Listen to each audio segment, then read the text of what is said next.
जय हिंद दोस्तों, स्वागत है आप सभी का इस वीडियो में। और मैं बहुत बहुत धन्यवाद करता हूं आप सभी का, जो लोग मेरे वीडियोस को देख रहे हैं, लाइक कर रहे हैं, सब्सक्राइब कर रहे हैं और कमेंट्स भी कर रहे हैं। और मैं आप सभी का धन्यवाद करता हूं कि आप सब लोग इतना अच्छा रिस्पांस दे रहे हैं।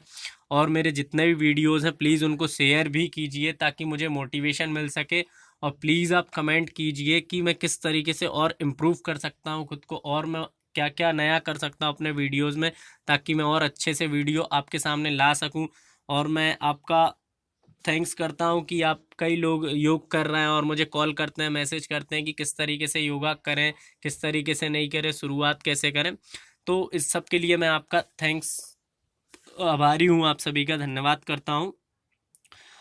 तो आज हम देखते हैं कि 2 हफ्ते का लॉकडाउन हमारी गवर्नमेंट ने बढ़ा दिया है। इंडियन गवर्नमेंट ने 2 हफ्ते का लॉकडाउन बढ़ा दिया है, यानी 17 मई तक। तो ऐसे में अब हम क्या करें, ये देखिए, जो हेल्थ मिनिस्ट्री डिपार्टमेंट है उन लोगों ने एक इस तरीके से पोस्ट डाली थी, जो कि मैंने वहाँ से कॉपी कर ली है। तो what we can do at home when we are feeling bored, so try this to keep yourself active at home during the lockdown. तो हम क्या कर सकते हैं, we can do online exercises classes, यानी कि ऑनलाइन एक्सरसाइजेस क्लासेस चल रही हैं तो हम घर पर एक्सरसाइज कर सकते हैं। कई तरीके से दिया गया है कि घर पे एक्सरसाइज कैसे करें, कई सारी एप्लीकेशंस हैं जिनको इंस्टॉल करके हम कर सकते हैं एक्सरसाइज। आप बुक्स रीड कर सकते हैं, एनडीएल लाइब्रेरी करके गवर्नमेंट का ऐप है जो कि फ्री में है। वहाँ पर कई सारी बुक्स अवेलेबल हैं, आप उनको भी पढ़ सकते हैं। आपकी जिसमें रुचि हो उस तरह की बुक्स आप पढ़ें। आप मूवीज़ देख सकते हैं। यहाँ पर कई सारे सोर्सेस हैं, lots of sources are available where you can download the movies and web series and watch at your home. And you can do also meditations at your home, so you feel calm and peace and relax. And you can also learn dance at your home by watching YouTube videos. There are lots of choreographer available on YouTube, है ना। तो कई सारे YouTube पर आपको चीज़ें available हैं और ऑनलाइन चीज़ें अवेलेबल हैं जिनको आप देख सकते हैं, सुन सकते हैं और सीख सकते हैं नया कुछ। आप रेसिपी सीख सकते हैं खाना बनाने की, जिनको खाना बनाने में रुचि है। आप पढ़ भी सकते हैं, है ना। तो इस तरीके से आप देख सकते हैं। तो आज हम देखते हैं कॉन्वलेसेंट प्लाज्मा थेरेपी। ये 1-2 हफ्ते पुराना टॉपिक है, बट ये टॉपिक बहुत ही ज़्यादा है अभी के समय में, तो इसको मैं डिस्कस करूँगा। Plasma therapy, convalescent plasma therapy. ये जो प्लाज्मा थेरेपी है ये यूज़ होती है जो रिकवर्ड पेशेंट से एंटीबॉडीज़ का हम यूज़ करते हैं। किसके लिए, जो इन्फेक्टेड ह्यूमन है या जो इन्फेक्टेड पर्सन है उसके लिए, वायरस से फाइट करने के लिए। तो ये देखिए, the convalescent plasma therapy seeks to make use of the antibodies developed in the recovered patient against the corona virus, and the whole blood or plasma from such people is taken, and the plasma is then injected in critically ill patients so that the antibodies are transferred and boost their fight against the virus। यानी कि जो convalescent plasma therapy है उसका हम antibodies develop करने में recovered patient से use करते हैं। और जो वो एंटीबॉडीज़ हैं वो क्या करती हैं, वो जो इन्फेक्टेड पर्सन है उसके वायरस से लड़ने में मदद करती हैं। प्लाज्मा क्या होता है, काफ़ी लोग जानते हैं प्लाज्मा क्या होता है, कई लोग नहीं जानते, तो मैं आपको बता देता हूँ। Plasma is a watery part of blood that contain blood cells और the fluid part of blood. यानी जो हमारा ब्लड है उसमें जितना वाटरी पार्ट है वो प्लाज्मा होता है। उस प्लाज्मा में क्या, एंटीबॉडीज उसमें जनरेट होती हैं, जो कि किसी भी फॉरेन या एलियन वायरस है या एलियन थिंग्स है उससे लड़ने में मदद करती हैं, है ना। तो ये प्लाज्मा होता है। अब मैं आगे देखूं तो क्या होता है, ये कॉन्वलेसेंट प्लाज्मा थेरेपी न्यूज़ में क्यों है, why it is in news and this is not new. ये न्यूज़ में क्यों है, ये जबकि नया तो है नहीं, ये काफ़ी टाइम से यूज़ होते हुए आ रहा है। तो ये न्यूज़ में क्यों है, जो केरला गवर्नमेंट है उसको अभी अभी क्या अप्रूवल मिला हुआ है कि आप इस पर रिसर्च कर सकते हैं, आप इसको ट्रायल कर सकते हैं, है ना। तो ये चीज़ है इसमें। और चाइना ने इसको यूज़ किया है ना। Recently Kerala has got the ICMR approval for the clinical protocol exploring the feasibility of convalescent plasma transfusion which is for कोविड-19 पेशेंट्स।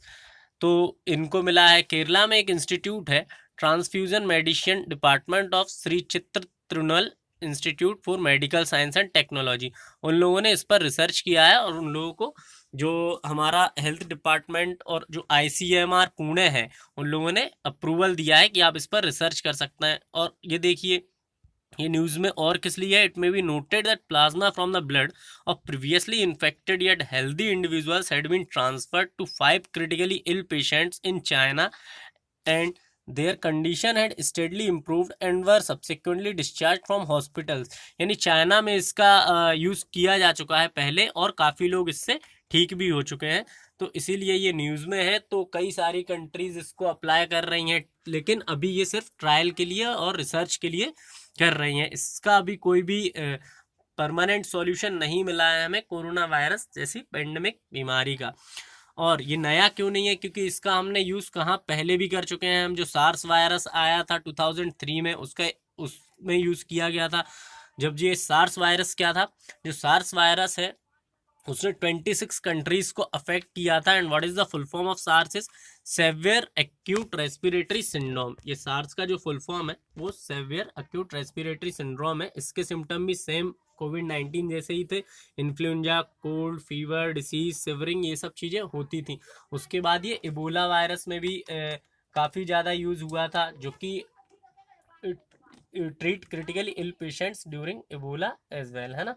जो कि इबोला वायरस कब आया था, ये इबोला वायरस जो है ये भी उसी टाइम आया था। इसके बाद H1N1 इन्फ्लुएंजा, जो कि 2009 में बहुत बुरी तरह से अफेक्ट किया था इसने, उसमें भी इस चीज़ का यूज़ हुआ था।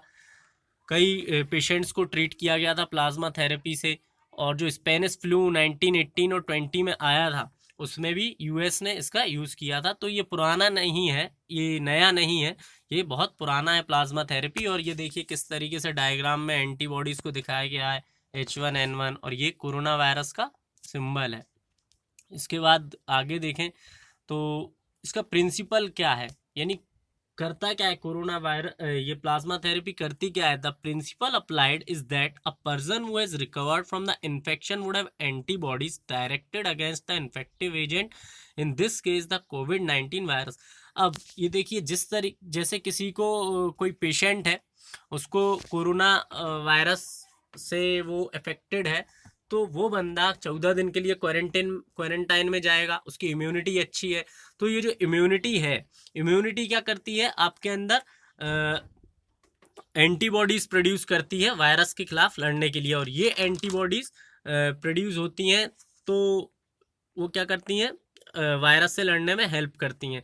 And what is antibodies, antibodies is a substance produced by the body to fight disease, है ना। तो एंटीबॉडीज क्या करती हैं, ये देखिए एंटीबॉडीज बन गई हैं जो कि वायरस के अगेंस्ट में लड़ती हैं। अब ये बंदा ठीक हो गया है, ये कोरोना वायरस से ठीक हो गया है, ये अब बिल्कुल जैसा पहले था उसी तरीके से हो गया। अब हम इसकी एंटीबॉडीज इसकी बॉडी से प्लाज्मा के थ्रू निकालें, क्योंकि ये प्लाज्मा के अंदर एंटीबॉडीज बनती हैं। और इस प्लाज्मा को लेकर ये 450 से 500 ml तक हम ले सकते हैं किसी इंडियन पर्सन से। और उसके बाद उसको हम किस में इंजेक्ट कर देते हैं, जो न्यूली अफेक्टेड कोविड-19 पेशेंट है उसके अंदर हम इसको इंड्यूस्ड कर देते हैं, ताकि वो क्या करे, उसमें उसको भी इसी तरीके से ट्रीट कर सके, है ना। तो ये इस तरीके से आगे देखेंगे। टाइम पीरियड क्या होता है इसका, develop primarily immunity against the virus in 10 to 14 days. तो ये हम 10 से 14 दिन, जब यदि कोई अफेक्टेड हुआ है उसको शुरू में अगर हम इसको डालें, इसको लॉन्च करें, तो ये बहुत ज़्यादा ये देखिए हमारे जो हेल्थ मिनिस्ट्री के चेयरमैन हैं वो बोल रहे हैं कुछ कि किस तरीके से इसको, इनने लास्ट में ये भी बोला है कि ये सिर्फ एक्सपेरिमेंट और ट्रायल के लिए है, ये कोई परमानेंट सॉल्यूशन नहीं है ना। तो if plasma is injected at an early stage it can possibly help fight the virus and prevent severe illness. तो अगर हम इसको जल्दी इंजेक्ट करते हैं, यानी कि मुझे किसी को कोरोना वायरस की डिसीज़ का पता अभी हमें 2-3 दिन पहले चला है कि ये बंदा पॉजिटिव है, तो उसके लिए अगर हम पहले ही इंजेक्ट कर देते हैं तो क्या होता है, वो जो भी अपनी इम्यूनिटी स्ट्रॉन्ग कर लेता है उन एंटीबॉडीज से, और एंटीबॉडीज उसके जो कोरोना वायरस है उससे फाइट करने में मदद करती हैं और वो भी रिकवर हो सकता है। ये देखिए किस तरीके से कोविड-19 पेशेंट पहले था, इसने अपने अंदर इम्यूनिटी इतनी सारी, इसका इतना स्ट्रॉन्ग इम्यूनिटी सिस्टम था कि इसने एंटीबॉडीज जनरेट की और खुद से रिकवर हो गया। इसके बाद जब ये रिकवर हो जाता है तो इसकी बॉडी से ब्लड लिया जाता है।